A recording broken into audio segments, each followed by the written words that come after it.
Right, so this is going to be a short video at the moment. As you can see, we've got the new oven, the new Anova precision oven. Anyway, I'll get the right title soon. So that arrived a couple of days ago. So what we've just done is reorganise the actual kitchen in a sense, because initially we thought that that was actually too wide and too tall. So we had to actually move the microwave over to there and that over to there, and then we just found out that this can actually fit over there, which is good.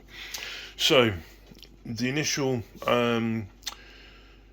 overview at the moment, it's not my full review, it's not my full overview, but it's just a tiny bit of comment for my sort of backlog of videos. Really nice looking. So nice clear sounds. That'll probably get a little bit irritating if you're doing it late night and someone's trying to sleep. I don't know how it's going to sound when it's actually on. I'm not actually going to be doing that right now. This, it's flexible, same as that side and same as this side. That's a bit concerning. I'm only saying it's concerning because of our previous experience with that heap of crap, which is the Beco, which we actually stopped using within about 3 months of trying to cook with it, because the actual body was made up of thin material which allowed the heat to come out, and it was just dangerous. And I'll actually state the model in the description. With this, it actually was so bad that there was many hundreds of bad reviews saying how bad it was. Anyway, that's the concern I have with this. I'll be quite surprised if it doesn't actually pour out the heat, and if it does, that means that obviously the heat inside here won't be contained, and it won't actually give good enough cooking temperature. It'll take longer to cook. Anyway, so since I don't actually know this, since I haven't experienced it, that's just my pre-thoughts before actually using it completely. Handling it is actually quite nice. I actually like it. It feels good quality in a sense, except for obviously the top section. That's got a good connection. I like the fact that the actual light comes on. This is actually a lot bigger than our previous device, which is that over there. Again, I will be doing another review, like I will be doing a review on that one. This one's a lot smaller. I believe that one comes to run about here. It's actually shorter in height as well. This one has about two extra layers, levels of height compared to this one. This, by the way, doesn't do sous vide, doesn't do anything like that. It primarily does induction and convection cooking, which is pretty much okay for single households, not really for family, etc. So because we had so many issues with that one down there, this is why I purchased this about, I think it was 6 weeks ago. It's taken such a long time to actually get here, which is quite a bit of a issue with a lot of people that have purchased it, because it's been such a delay in actually getting here. So I wanted to get hold of this because I wanted to improve my cooking. I wanted to improve the quality, and I felt like I was more confined cooking with this. I was spending a lot more time cooking with this, and it was just making the cleaning of it is also far worse in this, and I believe this also has auto cleaning. I'm not too sure, but it does actually appear, because there's no bars. So there's no bars that actually cook with this, which means it's going to be far easier to clean. The only downside at the moment I can see, when I originally had it over on the other side, is this door. When I opened it up, it kind of just keeps going, a little bit of an angle coming down, I don't know if that's going to be able to cope with any weight, but that kind of does concern me. You would think that would actually be at a level, and I don't think it is at a level. I think it's actually dipping down a bit. It's nice clear, depending on actually if it's going to stay clear, given how when you do cook, sometimes just like with a typical oven, you get the marks and the steam and everything else, and I'm wondering if that's actually easy to clean. I haven't actually looked at the manual yet. Oh, there we go. Right. So where I was saying about the bars, there's actually the typical, what I would say old-fashioned bar there. So I'm hoping that actually doesn't become a nightmare to clean. You've got one single light there. So yeah, it's going to take a bit of time to learn, especially with the programs. Yeah, so it should be good to actually get used to, and I guess I'll get right back to it. Yeah.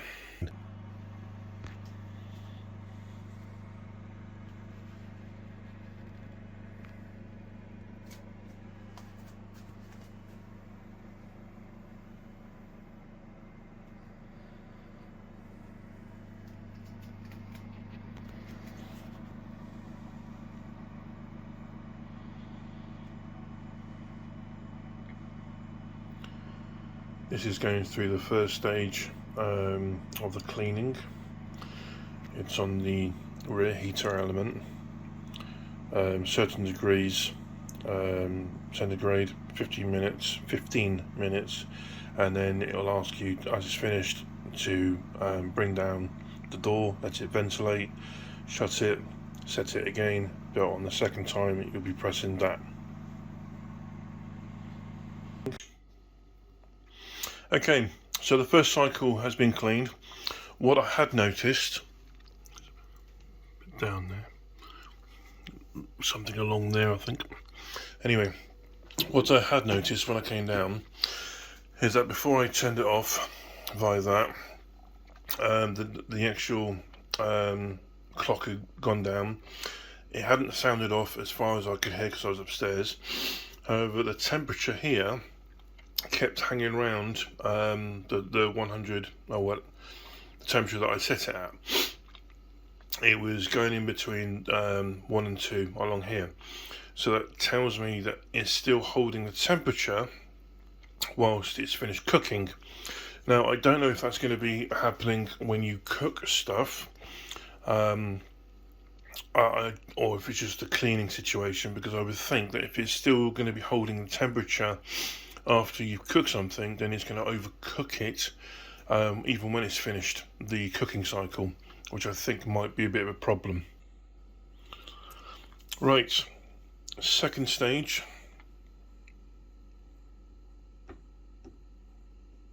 Okay, how do we do this? Turn that on? Oh, okay. Right. I think you've got to make sure that's closed. Right. I'm a novice. There we go. So you have to make sure that's actually sealed up. So that there.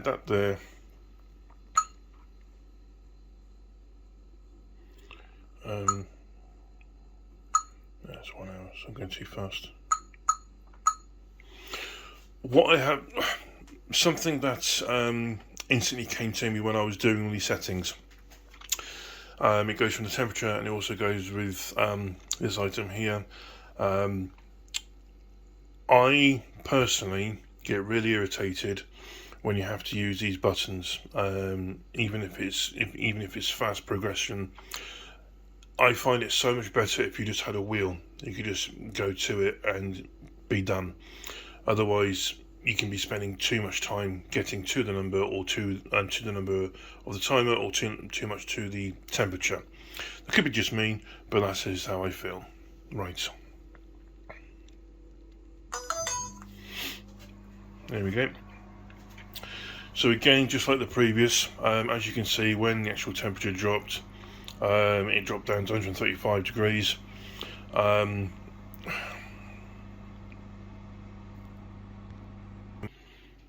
Okay, so I've stopped the second cycle simply because I didn't follow the instructions fully. It does say allow the actual oven to cool down, which I presume means completely cold, and then redo it. Now, because as you just noticed, as I was telling you, it's 135 degrees. Because I want to do it properly, I'm now going to just give it 20 minutes to cool down. And then I'll come back and I'll redo it. Okay, so let's try this again. So it's cooled to the touch, or pretty much, so it's pretty much safe. So close at the top, turn it on, 180, yet again. So it's either doing that or doing this, but then it can go way too fast, which means that you have to come back down again and keep doing this. That's why I say the turn knob can be so much better. 180, that selection, all done, and on. So as you can see, it's telling you the temperature of the internals already, it's 39 degrees. So it was pretty much cool enough. It was 130 odd beforehand. So now I'm going to leave it to do its thing for the next 15 minutes. What it will do before it starts the 15-minute countdown is climb up to the 180, and then it'll climb down down the 15 minutes. Okay, so this is finished. I didn't hear anything chime off, so I come down here to find it's now finished. As you can see, the timer's off. The temperature was that and at a 2 or a 3, so I suspect that the temperature is still hot. So if as you can see, it's 1. So if I open it up, it's really hot inside. So that just shows that the temperature actually continues to be hot inside. So I'm going to actually there we go. So the temperature's going down because now we're actually letting it breathe. I think that's kind of a flaw in the design. Yes, it's a good idea to have, if you're having food inside and it keeps it nice and warm and doesn't cook, that's fine, but it needs to gradually allow the temperature to come down, because obviously if you keep the temperature at the same temperature it's been cooking at, it's going to overcook it. But if, say, you had the temperature go down like this, then over a certain period of time, say 20 minutes after you've done, then it will slowly start to cool down. So yeah, at the moment, I'm okay with the build quality so far. As you see, I haven't used it right now. I know that's the food temperature probe. I know you've got the temperature probe back here and up there as well, and that bit here is a descaler. The fan back here, which is a heating element, that's the convection. So yeah, so far so good, and see how well this goes.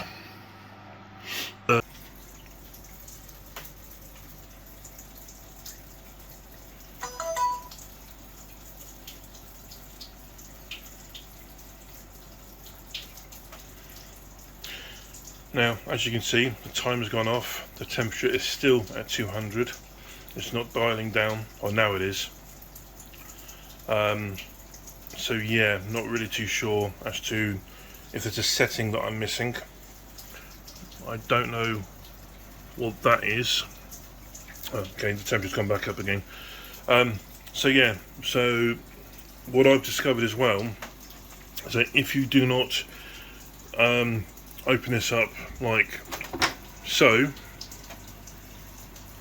or turn it off, or you need to turn it off first anyway, but if you don't actually open this up to let it actually breathe, the internal temperature will stay the same. And I know this because when I opened it up thinking everything's fine, and it was kind of cool enough, there was no heat coming towards me, when I touched the actual base of it, it was still piping hot. So again, like I said, I think there might be a feature or a setting that I'm not aware of, but you would think for the price this comes at that they would have some sort of setting that when something's finished cooking, it would actually release the actual heat, or it could, pop the front out like this to allow the heat to come down. Not only this, but it would also stop the actual temperature staying at 200. But there you go. Right, so I've just taken the food out and noticed that the actual waffles were not crispy. They were kind of limp. Obviously hadn't been cooked enough, which is disappointing. So what I've done as a tester, I've changed it from convection to the top and bottom heater. I put it on for 5 minutes and to see how well that goes. I'm also suspicious of the tray as well. When I took it out, it felt like the actual tray had kind of bowed.